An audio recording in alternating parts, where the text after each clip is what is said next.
You know, I got more records that should have had more production credit, but didn't. I don't know where it started, man. I got a history of music, man. Like, you know, like rock, jazz.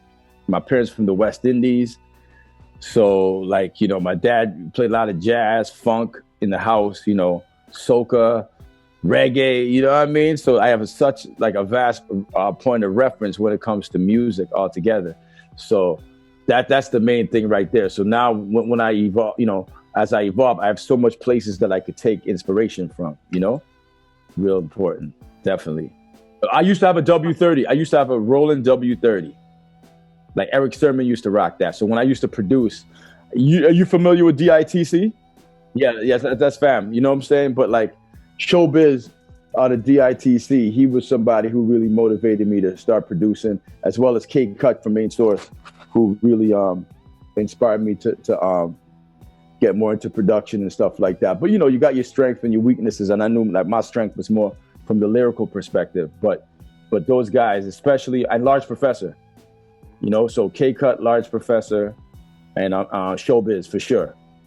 Like once I was in the studio with we were doing a tune back in the days, I'm like, yo, let me try producing. Let me try to take it seriously, you know? So I did a couple of joints myself or whatever like that. But then, like I said, I didn't like the way my drums were sounding. I thought my drums could have been heavier and stuff like that. And I said, you know what, Wes, just stick to your lyrics, man. That's your focal point, and you're excellent at that. And then we take it from there. And then the producers, we work together. That's the marriage, you know? Well, once I got that seal with that cosign, I felt like it's official now. Like I was already, you know, successful in Canada, whatever like that. But when I met like Showbiz and, you know, and then like Buck Wild and mans like that, it's like, okay, it's official now. Because they're from New York. They're from the Bronx where hip hop originated, you know? So when cats give you something about, New York is one thing. That's the home of hip hop. But when the Bronx gives you that cosign, like, okay, you know it's official. And you know, I brought Show to Toronto. We did a song out together there. She did some songwriting out there too, you know. And I mean, it's like it's official when the Bronx, and that's not the first time. Like with you know, rest in peace Scott LaRock, but you know they did a joint. BDP did a joint with Mishi Me back like in 1987. You know what I'm saying?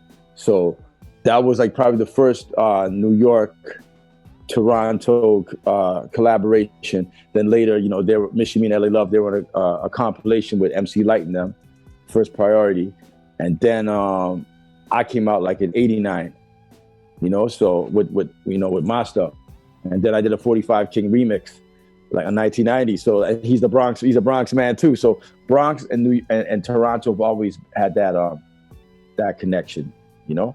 A memorable moment was probably there's a lot of memorable moments. The one like when I met Big L for the first time, like he, you know, it was a Showbiz and AG session, and I got to the studio first, and then Big L and Herb McGruff came through, and he was like, "Are you the engineer?" I go, "Nah, man. I go by the name of the Maestro Fresh Wes," but I was excited to be like the first one there in the studio, and because all he had out at the time was "Yes, You May," so that was that was cool just to watch him develop. But the remix for Yes You May. But another exciting session is Showbiz when I brought him to Toronto, because it was a crazy snowstorm. He was only supposed to be to do one record for me. But he was like, this is done. He wrote the hook, everything. He did the beat with the hook. He was on fire, like, damn. Then he goes, well, we're still here. Let's work on another record.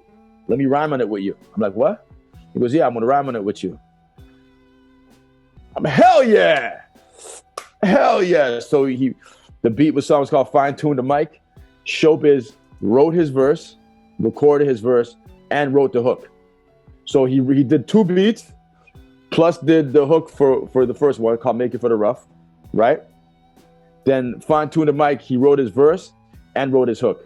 He goes, Wes, Fine Tune the Mic, engineer, won't you check? It's the brother Maestro. He showed me how to flip it.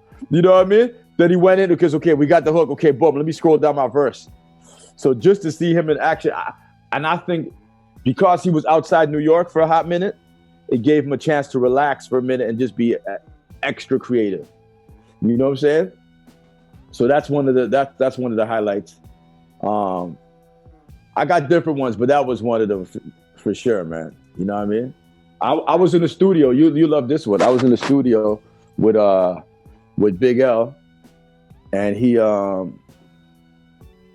was on. I'll tell you, he was on. We were on a song together. We did background vocals for a song called "Hard to Kill." So when you go back and listen to that Showbiz and AG album, "Hard to Kill" is produced by, you know, obviously Showbiz, but the background vocals was Kid Capri, myself, and Big L.